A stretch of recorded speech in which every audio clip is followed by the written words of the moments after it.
Krishna elaborates graphically the ungodly traits of those who create in themselves a demonic nature, analyze as direct opposites of virtues, evil qualities may be readily recognized, and it is to be hoped summarily shunned and vanquished from one's storehouse of characteristics.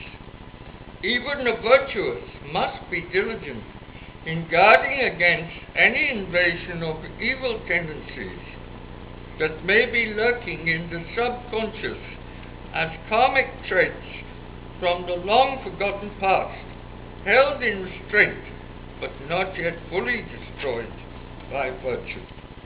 So these are the list of qualities given by the Lord Sri Krishna. 7. The demonic know not the right path of action, or when to refrain from action. They lack purity and truth and proper conduct. 8. They say the world has no moral foundation, no abiding truth, no God or ruler, produced not by systematic causal order. Its sole purpose is lustful desire. What else? 9.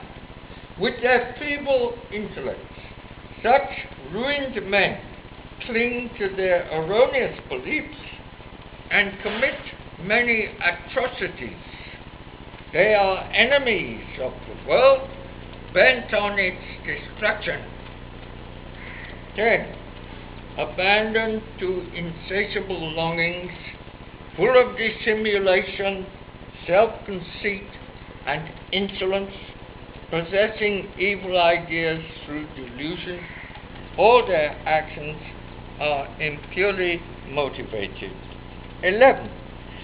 Believing that fulfillment of bodily desires is man's highest aim, confident that this world is all, such persons are engrossed till the moment of death in earthly cares and concerns. 12.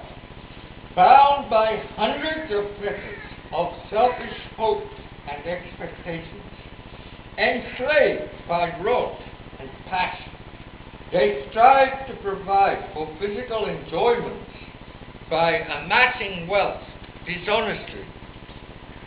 13. This I have acquired today. Now another desire I shall satisfy. This is my present wealth. However, more shall also be mine. It is the demonic mentality. I have killed this enemy, and the others also I will slay. I am the ruler among men. I enjoy all possessions. I am successful, strong, and happy. I am rich and well born. Can any other be compared with me? Ostentatiously I will give alms and make formal sacrifices, and I will rejoice. Thus they speak, led astray by lack of wisdom, harboring bewildering thoughts, caught in a net of delusion, craving only sensual delights. They sink into a foul hell, vain, stubborn, intoxicated by pride in wealth. They perform the sacrifices hypocritically and without following the scriptural injunctions. Egotistical, forceful, haughty, lascivious, and prone to rage. These malicious men despise me, who dwells within them, and within all other men. That is God, dwelling within all of us.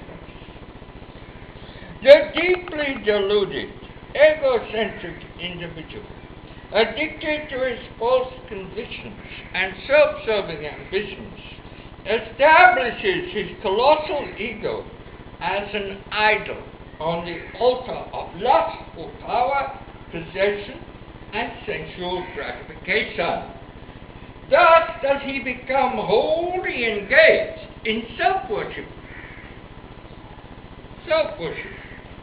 Deifying himself.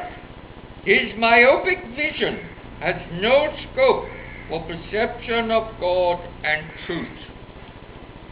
Though he ornaments his ego shrine with hypocritical portrayals of righteousness and ostentatious displays of charity, his misdeeds, his greed, and his quickness to anger at any frustrated wish reveal his would-be hidden motivations. I also feel very guilty about this, like our unity. Yeah. I'm not saint, by the way. First, then Lord Sri Krishna says, these cruel and hating perpetrators of evil, worst among men, I hurl again and again into demonic wombs in the spheres of transmigration, entering the state of existence of the Asuras, deluded birth after birth, failing to attain me, they thus descend to the very lowest depths. Then that great man, Sri Sri Paramahansa Yogananda, he wrote, God is not a vengeful judge who casts into everlasting hell those who transgress his commandments, but he has set forth his karmic law of cause and effect governing human action as a teaching mechanism to prevent incarnate souls from being caught forever in the outward pull of delusion.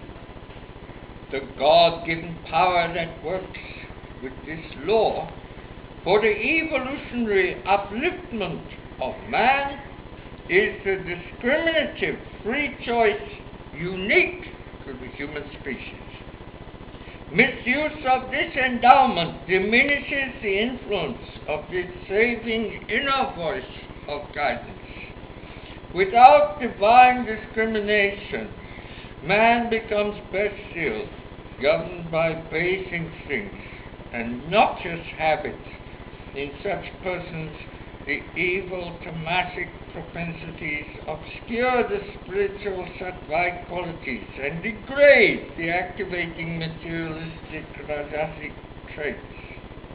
Thence, according to the divine ordinance of karma, these worst among men attract in their next incarnation an inauspicious birth and environment commensurate with their indulgence in profligate habits and behavior.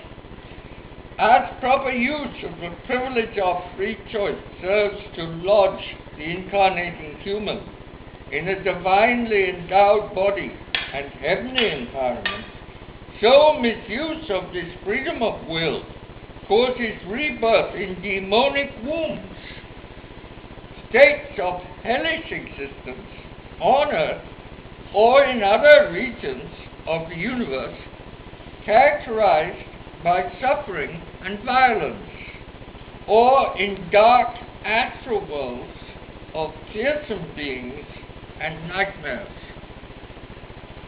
The karmic fate of the asuras, demonic mentalities, is to remain entrapped in darkest delusion, birth after birth, if they do not rouse themselves from ignorance by efforts at right determination and action. Thus may they descend to the farthest possible depth, incarnating for a time even in an animal body or other medium, as may be the case in some